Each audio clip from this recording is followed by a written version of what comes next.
नमस्कार फ्रेंड्स, आज मी दाखवते रताळ्याचं पुरणपोळी. तर त्यासाठी हे रताळी आहे.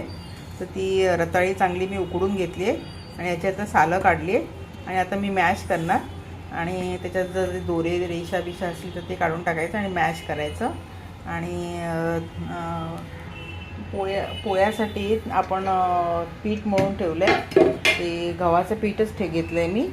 तर ते थोडंसं पातळ असं मळून ठेवलं आहे आणि जवळजवळ खूप पातळ आहे बघा. पातळ असं मळून ठेवायचं, अगदी घट्ट नाही करायचं. आणि तूप लावून ठेवलं आहे, तुपामध्ये थोडंसं मीठ घातलं आहे आणि चांगलं मळून घेतलं आहे. आणि आता हे आता मी मॅश करून दाखवते. हे बघा, आता चांगलं मॅश केलं आहे मी या मॅशरने. आणि ही जर अशी कोवळीच होती, त्याच्यामुळे ते रेषे नाही आहेत. तर त्याच्यामध्ये आता आपण गूळ मिक्स करून घेऊया. हे बघा, 5 छोटे चमचे मी गूळ घातलं आहे. आता हातानेच मी मिक्स करते. गूळ जसं आपल्याला गोड पाहिजे, कारण असंही रताळं जे असतं ते गोड असतं. आणि ह्याच्यामध्ये ही कशी झटपट होणारी पुरणपोळी आहे आणि रताळासुद्धा खूप हेल्दी आहे. आणि आपल्याला गॅसवर वगैरे ह्याचं कढवायची काही गरज नाही. अगदीच जर गूळ कोणाचं पातळ झालं तर ते गॅसवर थोडं कढवायचं जरा आणि जरा घट्ट करायचं. पण हे बघा, आता अजूनही ते चांगलं असं पुरणाचीच कन्सिस्टन्सी आहे, त्यामुळे मला काय कढवायची गरज नाही आहे गॅसवर परत. आता ह्याच्यामध्ये आपण वेलची पावडर किंवा जायफळ, तर आता मी जायफळ किसून घालणार आहे. आणि गोड किती पाहिजे ना ते आपण आपल्या अंदाजाने घालायचं. चव बघायची आता पुरणाची, कारण ऑलरेडी रताळं जे आहे ते असं गोडच असतं. आणि एकदम मोठी रताळी घेऊ नका, जरा मीडियम साईजची रताळी घ्या. आता ह्याच्यामध्ये मी जायफळ किसून घालते.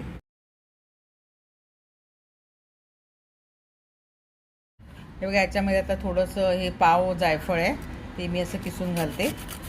आणि 4 रताळी होती, ते 4 रताळ्यासाठी 5 टीस्पून गूळ बस झालं आहे.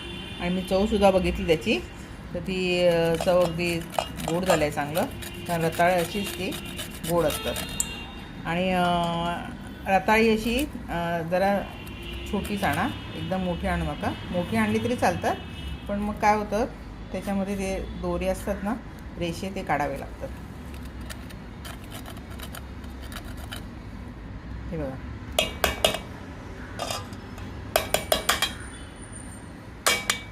आता आपण हे आपण भरून घेऊया. आपलं पुरण तयार आहे. मिक्स करून झालं की आपलं हे पुरण, ही झटपट होणारी पुरणपोळी आहे आणि जास्त हेल्दी आहे ही. हे बघा, आता एवढा गोळा घेतला आहे, एवढा पोळीचा गोळा असतो तसा. आणि पीठ बघा चांगलं असं अगदी पातळ आहे. तर आता असं त्याचं हे पारी बनवायची, साईडने पातळ बनवायची आणि मध्ये जरा जाड ठेवायची. आणि जेवढा गोळा होता ना तेवढाच मी हा पुरणाचा गोळा घेतला आहे. किंवा तुम्ही अगदी नवीन असाल तर थोडा कमी घेतला तरी चालतो, जर असं कमी घ्यायचा. आणि याचं असं मोदकासारखं करून हे त्याचं तोंड असं बंद करायचं. आणि हे आता आपण चांगलं लाटून घेऊया. हे बघा, आता जो बंद तोंड होतं ना ते खाली ठेवायचं आणि पीठ लावायचं. आता ही गव्हाच्या पिठाचीच आहे त्यामुळे, आणि अलगद हाताने जरा लाटायची. आणि थोडी अशी फुटली तरी चालते, त्याला काय नाही होत. पीठ लावायचं, कारण ही आता गव्हाचीच आहे, जर जास्त पातळ पण नाही करायची.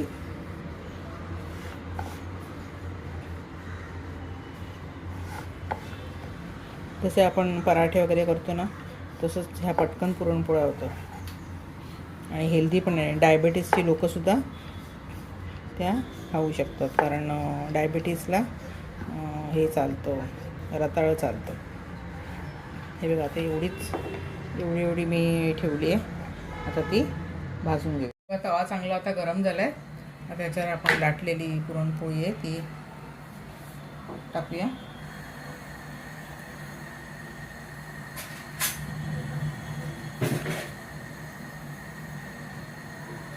ही चांगली आपण मीडियम टू हाय फ्लेमवरती, मीडियम टू हाय फ्लेमवरती चांगली भाजून घ्यायची. बघा थोडीशी झाली. जसं आपण पराठे वगैरे भाजतो तशीच भाजायची आहे, त्यात काही वेगळं नाही. जशी आपण चण्याच्या पिठाची बेसनच पुरणपोळी करतो तशीच करायची आहे सेम. आणि नंतर आपण त्याला तूप लावायचं आणि मग तुपाबरोबर खा किंवा दुधाबरोबर घ्या, दुधाबरोबर खा, छान लागतं त्या पोळ्या.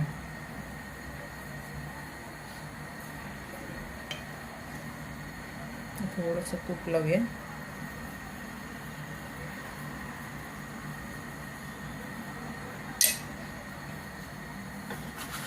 उलटी आपण दुसऱ्या साईडने पण आपण तूप लावूया थोडं.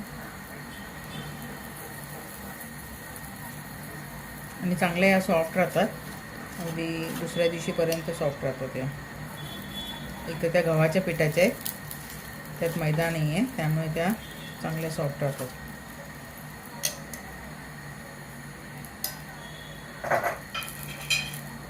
तर कोणाला गव्हाच्या पिठाच्या नाही आवडत असतील आणि मैद्याच्या करायच्या असतील तर मैद्याच्या सुद्धा आपण अर्ध करू शकतो, किंवा गव्हाच्या ऐवजी मैदा घ्यायचा, किंवा अर्धा मैदा आणि अर्धा गहू असं सुद्धा घेऊ शकतो.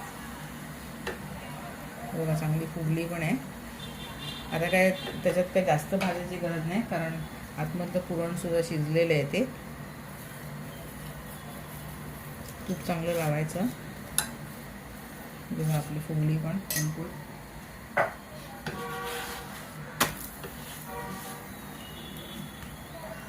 आणि कशी वाटली अशा पुरणपोळी ते सांगा मला, आणि अशा करून बघा. लाईक करा, सबस्क्राईब करा चॅनलला माझ्या, आणि please share my channel. Thanks for watching. Bye.